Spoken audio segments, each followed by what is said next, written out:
Zee 24 तास एक पाऊल पुढे। खेळाडूंनी कमावलं आणि राजकारण्यांनी गमावलं अशीच म्हणण्याची वेळ सध्या देशवासियांवर येऊन ठेपली आहे। देशाच्या प्रत्येक क्रीडा प्रकारात राजकारण्यांचा इतका शिरकाव झालाय की आता ते खेळाडूंचाच गेम करू लागलेत। खुर्चीच्या मोहापायी निवडणुकीत गैरप्रकार झाल्यानं बॉक्सिंग आणि तिरंदाजी संघटनांची मान्यता केंद्र सरकारनं रद्द केली आहे। तर भारतीय बॉक्सिंग संघटनेला आंतरराष्ट्रीय बॉक्सिंग संघटनेनंच निलंबित केलंय।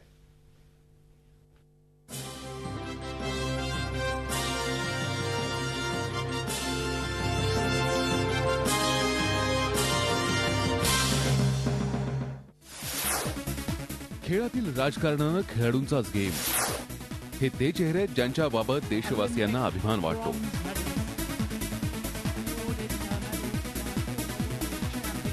कारण या चेहऱ्यांनी खेळाच्या मैदानावर तिरंगा वारंवार फडकवण्याची संधी दिली आहे।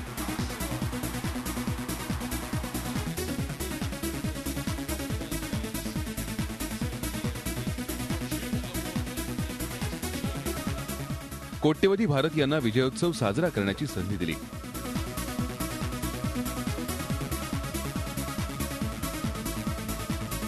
मात्र आता हा सिलसिला थांबणार आहे। हे चेहरे आता मैदानावर दिसणार नाहीत, कारण या खेळाडूंबरोबरच गेम झालाय।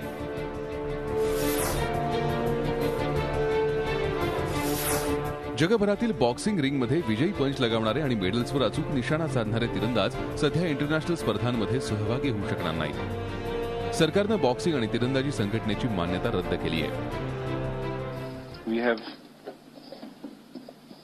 suspended the recognition of the Indian Amateur Boxing Federation, IABF, primarily on the grounds that the electoral rolls were flawed, were faulty. या कारवाईला कारणीभूत ठरले ते या संघटना चालवणारे पदाधिकारी। संघटनांच्या निवडणुकीत खुर्चीच्या मोहापायी पदाधिकाऱ्यांनी गैरवर्तणूक केल्याचं दिसून आलं। सरकारच्या क्रीडा नियमांचं पालन न केल्यानं बॉक्सिंग आणि तिरंदाजी संघटनांची मान्यता रद्द करण्यात आली आहे। Elections to the Archery Association of India were held on the 9/11/2012 and had violated the age and tenure restriction, as the President-elect of the Archery Association of India has served 3 consecutive terms in the past and is over 70 years old, which is in violation of the sports code. Boxing आणि तिरंदाजी संघटनांची मान्यता रद्द झाल्यानं या संघटनांना आता कोणत्याही स्पर्धेसाठी टीम निवडण्याचा आणि टीम पाठवण्याचा अधिकार असणार नाही। याशिवाय सरकारकडून मिळणारं फंड देखील बंद आहे। आता सरकारने या संघटनांना 15 दिवसांच्या आत पुन्हा निवडणुका घेण्याचा आदेश दिला आहे। The High Court in its writ petition number 195/2010 had directed the government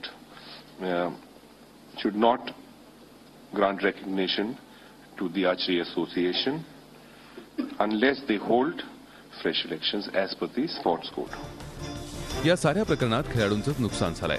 आगामी मोठ्या स्पर्धांसाठी तयारी करत असलेल्या खेळाडूंच्या भविष्याचीच हा खेळ आहे। I'm really upset for that because as a player we have aiming so many championship, dreaming so many championship competition.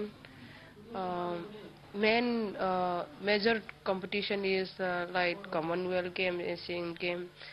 So it's only about after 1 year, 2 years. So after we heard this news, we are feeling very upset. एकूणच काय तर देशातील क्रीडा क्षेत्र चालवण्यासाठी थेट खेळाडूंचाच game केला जातोय आणि त्या कोट्यवधी भारतीय क्रीडाप्रेमींशी धोका केला जातोय, ज्यांची मान क्रीडा क्षेत्रातील यशानं अभिमानानं उंचावते। झी 24 ताससाठी ब्युरो रिपोर्ट, मुंबई। झी 24 तास एक पाऊल पुढे।